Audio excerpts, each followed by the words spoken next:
não é de hoje que o brasileiro tem que conviver com uma enxurrada de informações falsas vindas de tudo quanto é canto.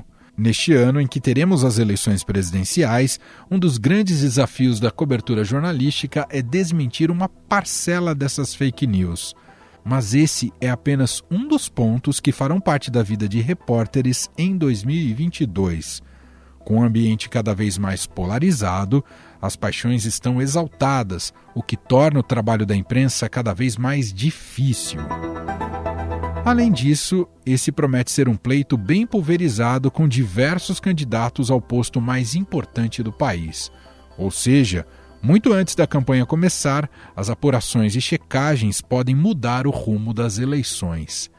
Para conversar conosco sobre este tema, trouxemos o editor de política do Estadão, Eduardo Catá, que nos fala sobre o planejamento dessa cobertura eleitoral pelo Brasil. E quem participa também é o editor do Estadão Verifica, Daniel Bramati, que tem o desafio, junto com a sua equipe, de verificar a autenticidade das informações que chegam para os eleitores. Na nossa série especial de podcasts, hoje vamos falar sobre eleições, mas não necessariamente sobre o pleito em si. Claro que isso de alguma maneira também será atacado, mas falar sobre o desafio jornalístico de mais uma cobertura eleitoral. E para isso convidamos para essa conversa hoje aqui o editor de política do Estadão, Eduardo Catá. Oi, Catá, tudo bem? Seja bem-vindo. Oi, Emanuel, tudo bem? Prazer estar aqui. E também convidamos Daniel Bramati, editor do Estadão Verifica. Olá, Daniel, como vai? Olá, tudo bem com você?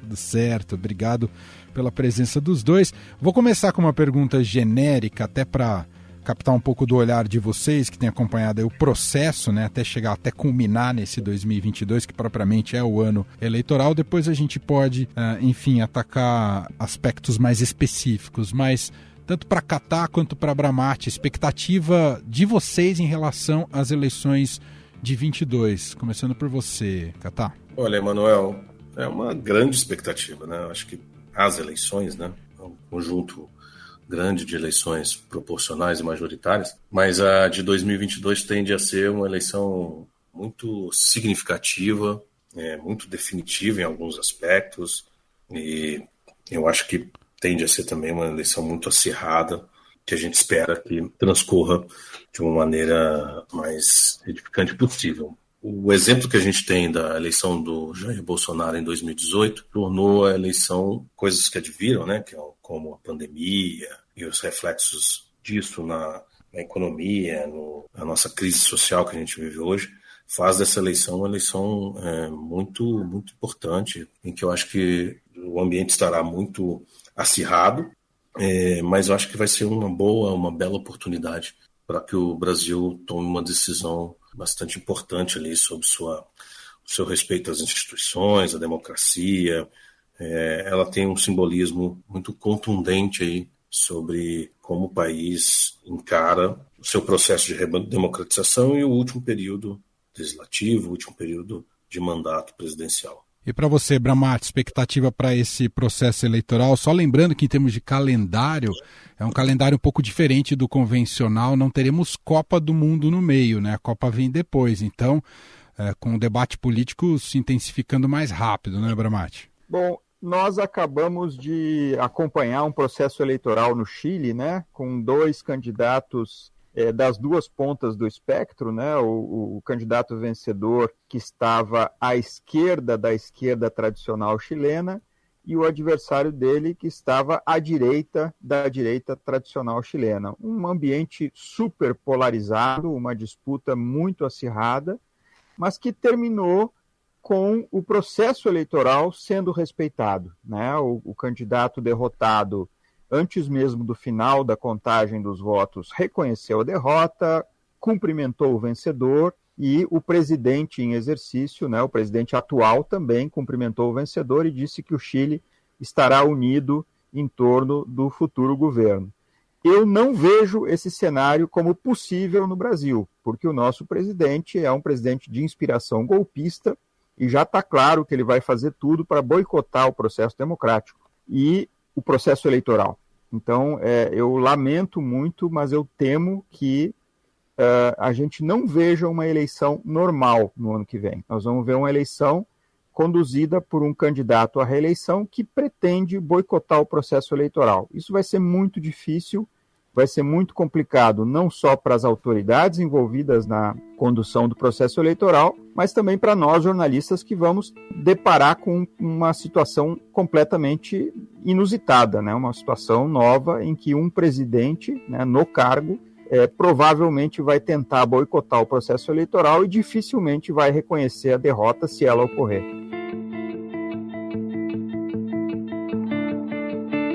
A gente já viu em 2018, e esse ambiente só se intensificou, Catar, em que a imprensa é colocada como inimiga. E não só por esse atual presidente, mas no processo eleitoral quase todos os candidatos tendem a enxergar a imprensa, quando não lhes favorece, como alguém que está jogando contra. Só que isso no campo narrativo está tudo certo. O problema é que isso tem trazido também problemas para a segurança do trabalho dos jornalistas. Como é que você vê esse contexto para 22 e se isso lhe traz um desafio extra no planejamento dessa cobertura eleitoral, Catar? Sem dúvida, Emanuel. Eu acho que a gente percebeu esse tensionamento na prática, né, ao longo desses últimos anos, a partir de atos e questões e outras atividades ali de rua, principalmente nos últimos tempos aí do presidente da República ou de seus apoiadores, né? Mas existe um discurso ali de ódio à imprensa que muitas vezes permeia apoiadores, aliados, ou mesmo discurso do presidente da República. Eu acho que isso tem que ser combatido e a imprensa, claro, não vai deixar de fazer o seu trabalho por causa disso, mas a gente precisa ter precaução com a segurança. Infelizmente, de um tempo para cá, isso passou a ser geral na cobertura política, né? Acho que houve uma recuperação da imagem da imprensa profissional a partir da pandemia e acho que isso pode ter reflexo também na eleição. Sinto que essa polarização hoje ela está muito mais, a polarização, quando eu digo a polarização entre os apoiadores do ex-presidente Luiz Inácio Lula da Silva e apoiadores do atual presidente Jair Bolsonaro, ela está colocada nos números da pesquisa, mas está também superdimensionada nas redes sociais, né, em termos de acirramento e de uma batalha não muito republicana. Então a imprensa vive isso, mas eu acho que há espaço, haverá caminho, e não sei se essa polarização vai se sustentar até o final. Imagino eu que não tenho tanta certeza se esse discurso terá ou conseguirá sobreviver com força durante todo o período eleitoral do ano que vem. Bramati, tradicionalmente em processos eleitorais, claro que cada um quer vender de si a sua melhor versão, e para isso se utiliza de todo tipo de peça narrativa, publicitária, de impacto junto aos seus eleitores, e também muito jogo baixo e muita produção de fake news. Como, claro, a gente já está mais acostumado a esse tipo de dinâmica, ainda assim, como planejar essa cobertura ali de checagem do Estadão Verifica diante de um volume tão grande que cresce em ano eleitoral, Bramati? O fundamental é priorizar os conteúdos que têm potencial maior de viralização, né, e que provocam mais danos. Então, sempre que a gente vê algum conteúdo enganoso que seja nocivo ao próprio processo eleitoral, que desinforme sobre a maneira como as eleições no Brasil são conduzidas, a gente prioriza isso, né? Por exemplo, muita enganação, muita mentira sobre a urna eletrônica, né? Muita coisa inventada sobre fragilidades da urna eletrônica que na prática, não existem, né? A gente sabe que nenhum sistema é perfeito, mas tem uma série de barreiras de segurança, né, na urna eletrônica brasileira que impedem a ação de atores maliciosos que tentem desvirtuar de alguma maneira o processo. E pessoas que não têm conhecimento do assunto e que têm motivação política para boicotar a própria democracia fazem o espalhamento dessas inverdades, né, pelas redes sociais, e a gente tem que atacar isso e atacar de uma maneira e defender de outra, porque na verdade o que a gente está fazendo é defender o processo eleitoral desses seres nocivos, né? E o que a gente sabe é que essas coisas elas não surgem por acaso, né? Tem algumas centrais de distribuição de boatos sobre urna eletrônica, e a gente sabe muito bem de onde isso vem.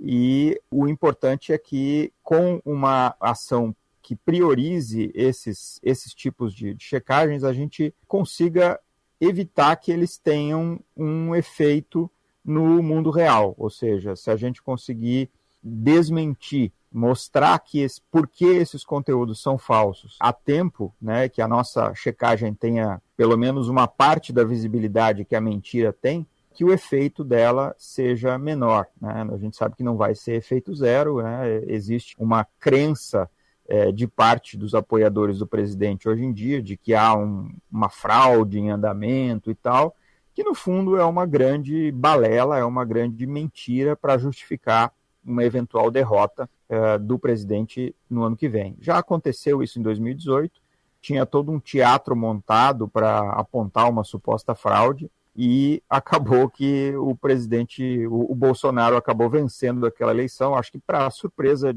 até de alguns aliados dele próprio, e o teatrinho não foi usado, mas existia uma preparação para uma denúncia, né, de uma fraude eleitoral já em 2018, e vocês imaginem o tumulto que isso causaria num país com os nervos à flor da pele, como a gente estava naquela época, naquela campanha eleitoral. Ibramati, só para explicar para o nosso ouvinte, como é que é feita a filtragem do que vocês decidem checar e publicar? Nós temos acesso a algumas ferramentas que nos permitem monitorar as redes sociais, que conteúdos estão circulando mais nas redes sociais. Se a gente vê que um conteúdo é falso e está circulando muito, mas ele é inócuo, sei lá, alguém está dizendo que a Ivete Sangalo faz aniversário em março e não em outubro, como é verdade. Pode viralizar muito, mas não é algo que tenha muito impacto. Agora, se alguém está dizendo que alguma mentira do tipo vacina mata, é óbvio que esse tipo de conteúdo é o que a gente deve priorizar, porque ele causa danos. Ele pode causar danos à sociedade, ele pode causar danos a indivíduos, né, específicos. Por exemplo, quando tem ataques a pessoas que são escolhidas como alvo aí das matilhas digitais. Então, esse é o nosso critério para selecionar o que a gente vai checar primeiro. Óbvio que a gente não consegue checar tudo, né? Uhum. Mas a gente procura verificar o potencial de viralização, com que velocidade que aquilo está se espalhando, e a gente tem condições de ver isso com as nossas ferramentas. E aí tem um componente subjetivo que é dizer, bom, isso aqui é perigoso, isso aqui vai causar dano se alguém acreditar nisso aqui, porque a pessoa vai acabar prejudicando a si própria, né? E aí a gente prioriza esse tipo de checagem. Catar, numa cultura tão personalista, cultura política tão personalista que temos aqui no Brasil, como abrir espaço nessa cobertura eleitoral para discutir temas essenciais do país com um nível de aprofundamento, Catar? Que eu sei que é uma preocupação que imagino que ronda muito sua cabeça e o trabalho editorial do Estadão. Sim, Manuel, é quase, acho que um dever nosso, né? De fato, a cobertura eleitoral, cada 4 anos aí, por causa da coincidência de eleições, né, majoritárias, seja nos estados e no plano federal, ela faz com que boa parte dessa cobertura fique um pouco escondida, né? É uma avalanche de informações. O que eu acho que a gente tem procurado fazer ao longo das últimas eleições, e vamos insistir nessa, separar em alguns núcleos, vamos dizer assim, de cobertura. Um deles é pensando exclusivamente na eleição proporcional, que são as eleições para a Câmara Federal e as Assembleias Legislativas, né? Muito especificamente priorizando ali a Câmara dos Deputados, o Congresso Nacional, né? Porque a gente viu que a última eleição teve uma característica grande ali de renovação, o que não quer dizer melhora, né? Nem sempre.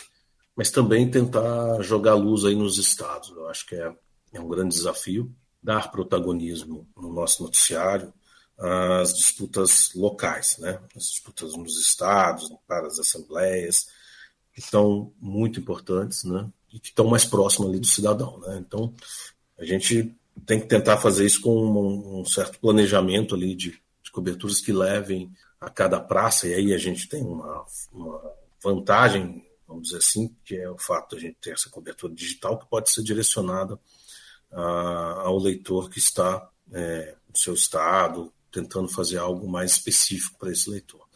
É um desafio, não é uma tarefa simples, mas é o que a gente vai buscar, Manuel. Ô Bramati, até nesse aspecto, um trabalho muito interessante que o Estadão Verifica faz, em cima de muitos, claro que não todos, mas em parte dos discursos oficiais dos candidatos ou até em debates, vocês verificam aquilo que condiz com a realidade, aquilo que foi superdimensionado, ou aquilo que até foi mentiroso do que foi dito por esses candidatos. Isso é fundamental para balizar muitos votos, imagino, não é, Bramati? A pioneira da checagem de fatos aqui na América Latina é uma jornalista da Argentina que fundou a agência chamada Chequeado. E ela faz muito esse acompanhamento das declarações públicas, das manifestações públicas dos políticos, né? E ela dizia que um objetivo da checagem de fatos tem que ser elevar o custo político de mentir.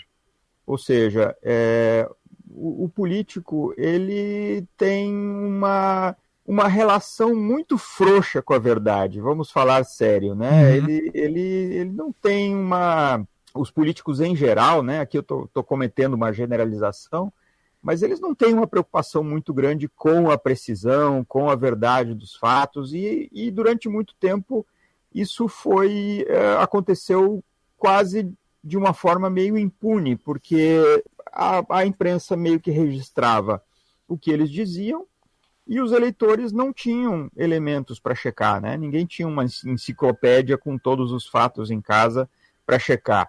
E hoje em dia, apesar das fontes de informação não serem tão boas em muitos casos, mas hoje em dia existe a internet, então todo mundo pode fazer a sua checagem ali, e uma parte importante do jornalismo passa a fazer essa vigilância, né, do que os políticos estão dizendo e se isso condiz ou não com a verdade.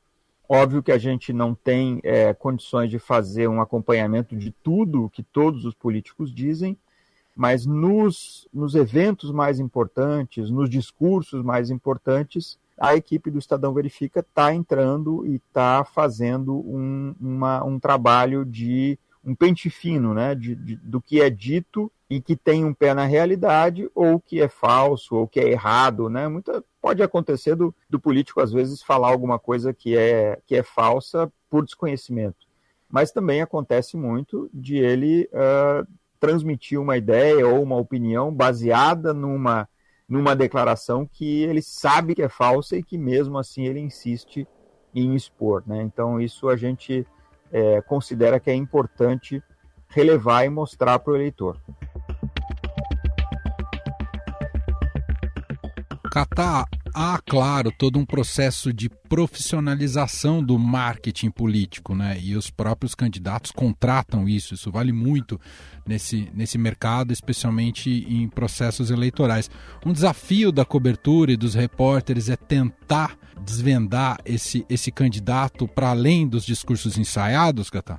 Sim, sem dúvida, Emanuel. E por isso a gente não deve ficar preso tão somente ao que o candidato diz, né? Mas sim ao que ele está fazendo, ao que está escrito no programa dele. É um pouco a lógica aí do Verifica, né? Nós precisamos confrontar versões, confrontar propostas, confrontar opiniões, confrontar ideias, né? Assim, confrontar, inclusive, critérios, né? Acho que isso é da lógica da cobertura e precisa estar muito mais aguçado aí durante uma campanha. Ô, Bramati, para a gente fechar aqui, eu sei que você é um excelente intérprete de pesquisas eleitorais.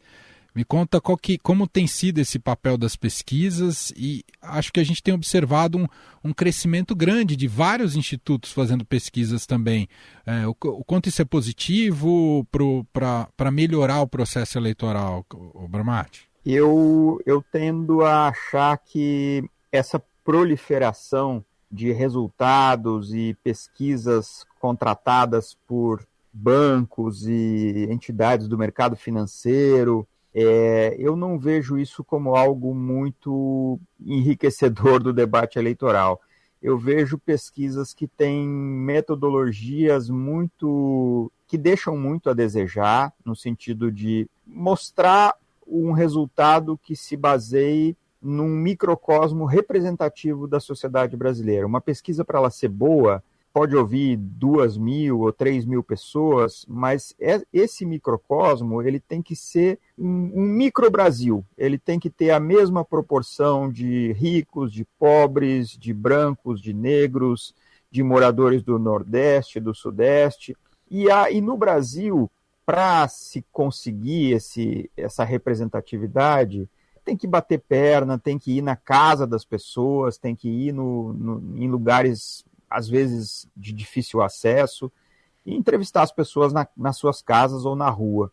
Existe uma maneira mais barata de fazer pesquisa, que é por telefone, mas aí você precisa, primeiro que a pessoa tenha um celular, depois que ela tenha tempo para responder, e depois que ela tenha destreza para entender o que está sendo perguntado e para que ela tenha destreza para manejar o teclado ali e responder corretamente o que está sendo perguntado. Então, essas pesquisas, no meu entender, elas acabam limitando, elas têm uma baixa penetração nas classes menos escolarizadas, nas classes mais baixas, e por isso o resultado dessas pesquisas acaba sendo diferente das outras.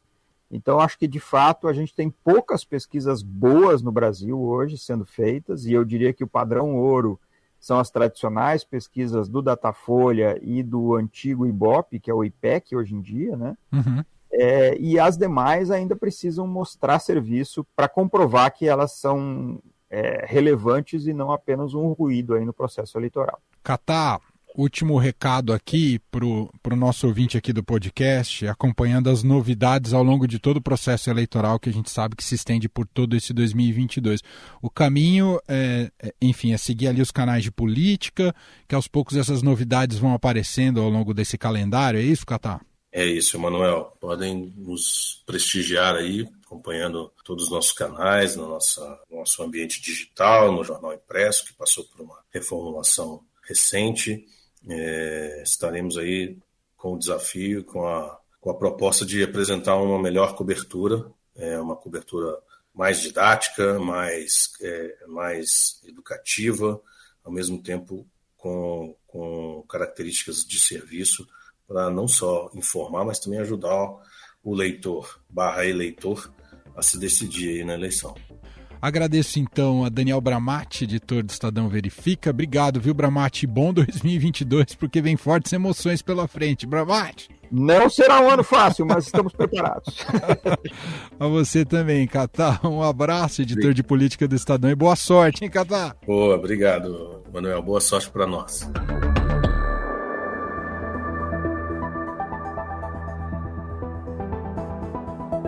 Este foi o Estadão Notícias de hoje. Contou com a apresentação minha, Emanuel Bonfim. Na edição, produção e roteiro, Gustavo Lopes, Jefferson Perleberg e Ana Paula Niederauer. A montagem é de Moacir Biasi. Escreva pra gente no e-mail podcast@estadão.com. Um abraço para você e até mais.